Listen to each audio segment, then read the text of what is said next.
Hello friends, good morning. Welcome back to a new blog. আর আমি তানিয়া, আর তানিয়া ব্লগসে তোমাদের সকলকে জানাই অনেক ওয়েলকাম। আশা করি তোমরা সবাই খুব খুব খুব ভালো আছো, আর আমি তোমাদের ভালোবাসি, তোমাদের আশীর্বাদে আমিও খুব খুব খুব ভালো আছি। সকালবেলায় ভিডিওটা স্টার্ট করে দিলাম নিজের ঘরের শোপিসগুলো দেখিয়ে। তারপর এখন চলে এসেছি একটুখানি ফ্রেশ হয়ে নিয়ে একটু এখন এই যে তোমার ল্যাকমির যে সানস্ক্রিনটা ছিল সেটা অ্যাপ্লাই করে নিলাম মুখে একটু, কারণ প্রচণ্ড যা গরম। তারপরে একটা ছোট্ট টিপ, আর কি বলো তো, আর হচ্ছে কি সিঁদুর, যেটা ছাড়া মুখটাই অসম্পূর্ণ লাগে। সিঁদুরটা পরলে তো বেশ দারুণ লাগে। এটা হচ্ছে নিত্য দিনের রেডি হওয়া, আর এই রেডি হতে আমার সবসময় ভালো লাগে। একটু ফ্রেশ হয়ে মাথা আঁচড়ে একটু টিপ পরে একটু সিঁদুর পরে একটু হালকা মুখে কিছু ক্রিম অ্যাপ্লাই করলে ব্যাস দিনের শুরুটা দারুণভাবে কাটে। নিজেকে পরিপাটি করে রাখলে সব কিছুই কিন্তু পরিপাটি করে রাখা যায়। তারপরে আমার যে থাইরয়েড আছে সেটা তো অনেকেই জানো তোমরা যারা আমার ভিডিও দেখে। সকালবেলায় খালি পেটে ওষুধটা খেয়ে নিচ্ছি, আর এটা তো রুটিন বলতেই পারো, মিস করলে চলে না। তারপর চলে এসেছিলাম ছাদে। আজকে গরম হলেও প্রচণ্ড সকাল থেকে না হাওয়া দিচ্ছে। আর দেখো রোদ্দুরের তাপে পুকুরের জলটা কত পরিমাণ শুকিয়ে গেছে, পুরো একদম চারিদিকটা শুকনো শুকনো লাগছে। আর এখানে দেখো একটা অযত্নেই গাঁদা গাছটা কি সুন্দর বেড়ে উঠেছে, একা একাই হয়েছে আর কত গাঁদা গাছ হয়ে যায়। আর এত পাগল পাগল হাওয়া দিচ্ছে, জামা কাপড় গুটিয়ে গাটিয়ে একদম চলে যাচ্ছে। আর এগুলো কী ফল বলো তো, কত হয়ে রয়েছে লাল লাল পেকে পেকে। তারপর নিচে চলে এসেছিলাম, নিচে এসে গাছগুলোকে দেখাচ্ছিলাম। কি দারুণ দেখো টাইম ফুলের গাছগুলো, এগুলো তো 9টা 6টার ফুল, 9টা 6টার সময় করে ফোটে। আর নিচেটা পরিষ্কার করে তো আগেই গেছি। আর তারপর ছোটো মাসি পাঠিয়েছিল মালসা ভোগ, কি দুর্দান্ত খেতে। তার সঙ্গে ছিল মিষ্টি, নাড়ু, আমৃতি। আর টিফিনে খেয়েছিলাম আজকে পরোটা আলুর তরকারি। তারপরে এই মহান ব্যক্তিগুলোকে তাড়াতাড়ি বলছিলাম চলে আয় চলে আয়, যে স্নান করাবো, কিছুতেই শুনছিল না। একজন তো ওখান থেকে আসছিল, ওখান থেকে যাচ্ছিল।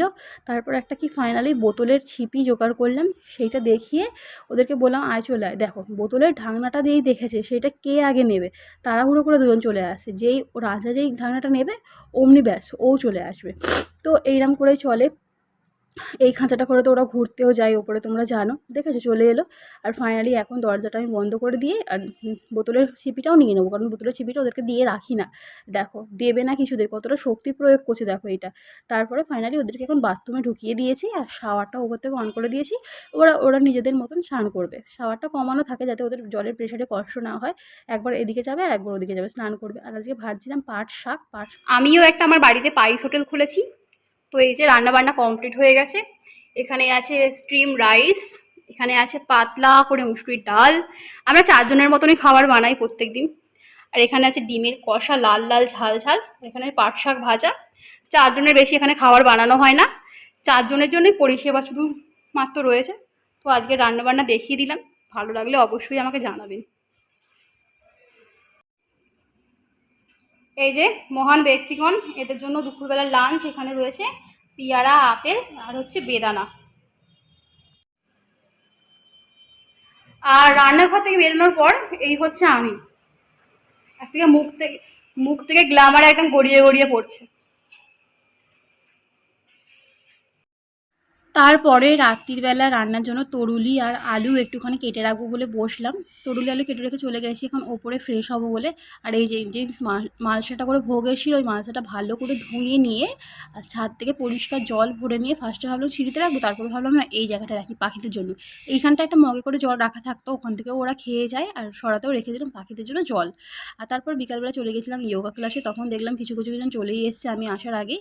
আর তারপরে এই যে ওখান থেকে এসে আজকে যেহেতু ওয়েদারটা খুব একটা রোদ্দুর ছিল না, ওই জন্য আর পাইপ লাগাইনি, অল্প কিছু গাছে জল দেবো বলে বালতি করে নিয়ে আর মগে করেই জল দিয়ে দিয়েছিলাম। কী বলো তো, এই গাছগুলোই প্রত্যেক দিন, টপের গাছগুলোই বিশেষ করে প্রত্যেক দিন জল না দিলে না পরের দিনকে এই গাছগুলো দেখলে না বড্ড মায়া হয়। কিন্তু মাটিতে যে গাছগুলো বসানো রয়েছে অতটা অসুবিধা হয় না, কিন্তু টবের গাছগুলোর পক্ষে খুবই মানে কষ্টকর হয়। তারপর একটুখানি দেখি প্রচণ্ড হাওয়া দিচ্ছে বলে তারপরে চলে গেছিলাম ছাদে। আর ছাদ থেকে বাইরেটা দেখাচ্ছিলাম, ওই যে যেখানে আলোটা জ্বলছে ওর পাশেই যোগা ক্লাসে যাই সেটাই তোমাদের দেখাচ্ছিলাম। আর ছাদ থেকে পরিবেশটা দেখো কি দারুণ, আর দুর্দান্ত হাওয়া দিচ্ছে। তারপরেই দেখি স্বপ্নের দিন নেমে এলো, যে স্বপ্ন সারাদিন ধরে দেখছি, সারা রাত ধরে, হঠাৎ বৃষ্টির দেখা। আর বৃষ্টি দেখতে পেয়ে আমার মুখের স্মাইলটা খালি তোমরা দেখো, কী যে হাসি লাগছিল, কী যে আনন্দ, মনে হচ্ছিলো আমার জীবন থেকে সব দুঃখ কষ্ট হয়তো এই মুহূর্ত থেকেই শেষ হয়ে গেছে। আর ফোঁটা ফোঁটা বৃষ্টি পড়তেই আমি তো নাচতে শুরু করে দিয়েছি আর ভিজতেও শুরু করে দিয়েছি। তো চলো এই মোমেন্টটাকে একটু ভালো করে ক্যাপচার করে রাখলাম, এই বৃষ্টির মোমেন্টটাকে, কতদিন পরে যে এলো, সত্যি কথা বাবা। তারপরে দেখো, ঝমঝম করে বৃষ্টি নেমে গেছে, চারিদিক বিদ্যুৎ চমকাচ্ছে, মেঘ ডাকছে। মানে আমি ভাবিনি যে এতটা পরিমাণ বৃষ্টি নামবে। আর দেখো প্রত্যেকটা গাছপালা যেন যে স্বস্তি পেলো, যেন প্রত্যেকটা গাছপালা যে মানে প্রাণ ফিরে পেলো। আর দেখো মেঘ ডাকছে, দেখো বিদ্যুৎ চমকাচ্ছে, দেখো ফোনটা নিয়ে ভিডিও করতে ভয় লাগছিল, তারপরে তো দেখি টপ ঠপ সব উল্টে গেছে, প্রচণ্ড পরিমাণ বৃষ্টি। আর এই বৃষ্টির মধ্যে রুটি আর তরুলি আলু ভাজা করেছিলাম, যেটা আর খেতে ভালো লাগছিল না, মনে হচ্ছিলো অন্য কিছু একটু খেতে হবে। ওই জন্য তোমার দাদাভাইকে বললাম ফোন করে, তুমি দোকান থেকে আসার সময় দুটো ম্যাগি নিয়ে চলে আসো। আর দায়িত্বও দিয়ে দিয়েছি ওকে, কারণ ম্যাগিটা ও দুর্দান্ত বানায় এসে। আর ম্যাগির ওপর দিয়ে না এরকম কাঁচা লঙ্কা আমি কেটে, মানে আমরা আর কি করলে এরকম ওপর দিয়ে দিই, মুখে কাঁচা লঙ্কাগুলো পড়লে না হেভি লাগে। আর দেখো বাইরে অন্ধকার, আর গরমটাও নেই একদম। তা ম্যাগি একদম বড়ের হাতের স্পেশাল ম্যাগি, দিনটাই একদম অন্যরকম। আর মাকে এখানে দিয়ে দিয়েছিলাম রাত্রিরের খাবার, তরুলি আলু ভাজা আর রুটি। আর এ হলো আমাদের মানে পাড়ারই একটা ছেলে, মানে বৃষ্টির জন্য আটকে গিয়েছিলো বলে আমাদের বাড়িতেই ছিল। তারপর আর কি বলো, গরম গরম ধোঁয়াটা ম্যাগি নিয়ে একটা প্লেটেই নিয়েছি, বলে একটা প্লেট থেকে খেলে নাকি ভালোবাসা বেড়ে যায়। তো আমরাও একটু ভালোবাসা বাড়ানোর জন্য আজকের দিনে একটুখানি একটা প্লেট নিয়েই বসে পড়েছি দুজনে ম্যাগি খেতে। তো চলো আমরা ম্যাগিটা এনজয় করি, আর তোমরা ভিডিওটা ছেড়ে যাওয়ার আগে চ্যানেলটা সাবস্ক্রাইব করে দিও। দেখা হচ্ছে অন্য কোনো ভিডিও, ততক্ষণ সাবধানে থেকো, ভালো থেকো, টাটা।